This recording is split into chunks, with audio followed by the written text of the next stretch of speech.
It began with a sound no one could hear. Or maybe, a silence too perfect to ignore. In the spring of 1987, the quiet valley towns of western Wyoming trembled.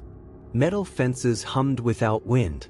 Car engines refused to start. Dogs whined into empty air.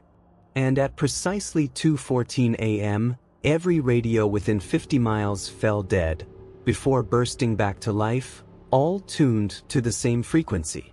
What played wasn't music. It was a low vibration, heavy, living, almost like breathing through glass. Residents called it the whispering air. It lingered for exactly 12 minutes, then faded. But for those 12 minutes, the world didn't feel right. And one person recognized it immediately. Dr. Evelyn Cartwright, the vanished scientist behind Project MERIDIAN, a classified experiment once whispered to have bridged human consciousness through sound. That same night, she wrote one final note on torn lab paper. "The resonance found me again." No one saw her after that. Dr. Lena Korrick didn't believe in ghosts. She believed in frequencies, patterns, and data.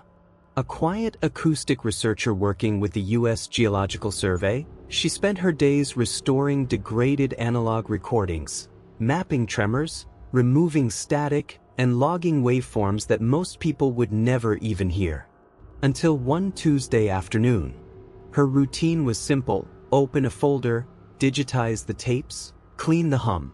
But in one folder, deep in an old archive labeled Echelon Research, she found a strange file. Its name read, Meridian Log Delta 49. When she opened it, the waveform looked wrong. It wasn't seismic, not mechanical. Pulsed, deliberate, patterned, almost human. Metadata scrolled across the screen. Property of Echelon Research. Session 49, Cartwright/Meridian Array. The name froze her hand mid-click. She had seen it before, Cartwright.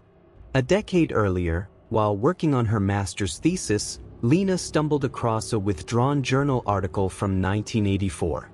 It spoke of neural harmonics and the persistence of consciousness through resonant fields. The author, Dr. Evelyn Cartwright. That paper had vanished from every digital record months later. Now, the same name glowed on her monitor. Curious, Lena played the file. What came out wasn't voice. It wasn't even sound as humans perceive it. It was pressure. A deep, chest-heavy hum that vibrated her bones more than her ears. She flinched. The lights flickered. Instinctively, Lena ran a spectrogram analysis, converting sound to image. But this one didn't behave like normal data. The frequencies curved, repeated, then aligned into faint symbols, forming actual letters. They spelled, phase return complete. She blinked, convinced it was coincidence. But no matter how many filters she used, the letters remained, phase return complete.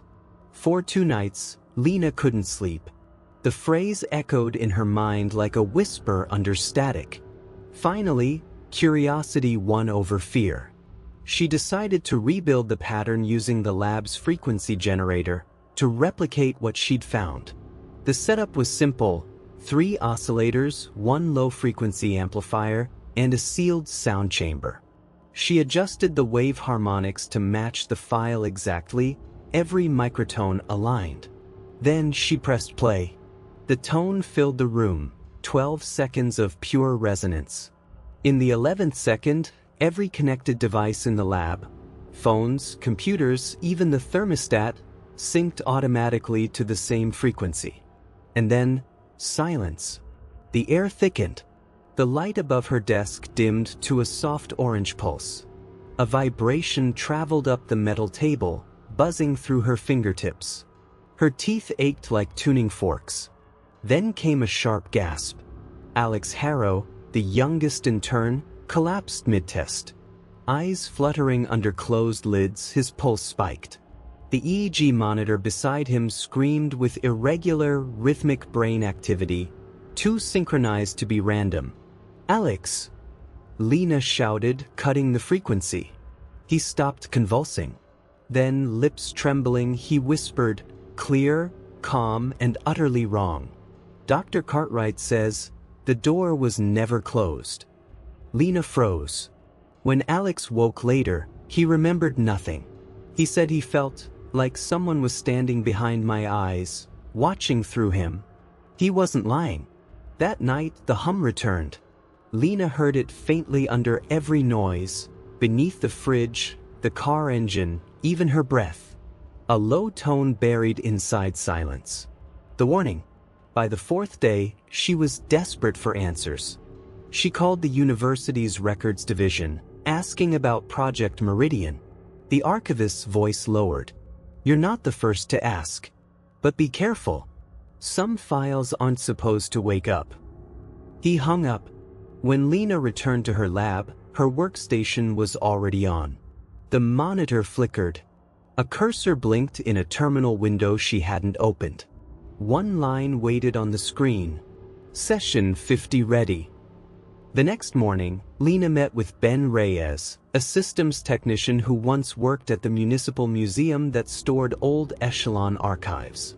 They traced the origin of the Meridian data to a warehouse unit outside town, the same location tied to the forgotten experiment files from decades earlier.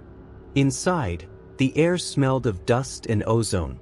They found it there, a gray, heavy terminal with green phosphor text. A handwritten label across its side read, "Property of Echelon Research." But Echelon hadn't existed for over 30 years. When Ben powered the machine, the screen blinked, loading code line by line. A single file appeared, session 50_final.vid. They pressed play.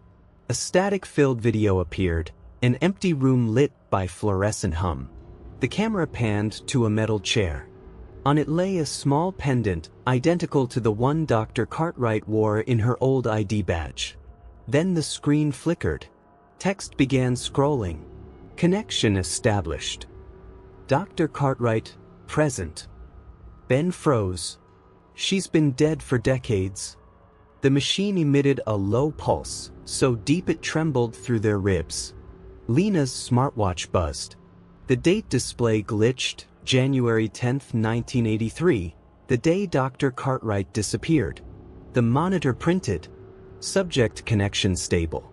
Initiate recall." Before Lena could touch the keyboard, it typed on its own. Awaiting passphrase. Her heart raced. Against better judgment, she typed, "Cartwright."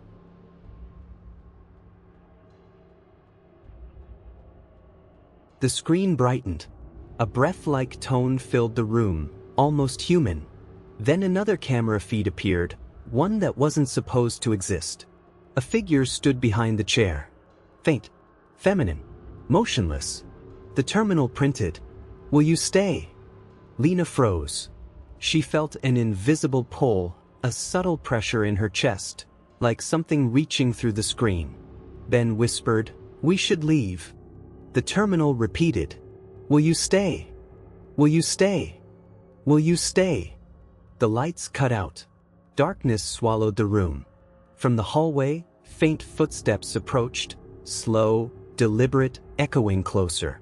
The curator's trembling voice came through the intercom. "Is everything okay in there?" Lena forced a shaky laugh. "Yes, just archival playback." But when she turned back, the terminal displayed new text. "We remember you." Then the metal casing itself whispered the words aloud. They shut everything down and fled. Back home, Lena tried isolating the recording. When she inverted the waveform, it formed neural patterns, identical to human brainwaves. The resonance wasn't sound. It was cognition. Session 50 wasn't a playback of a person.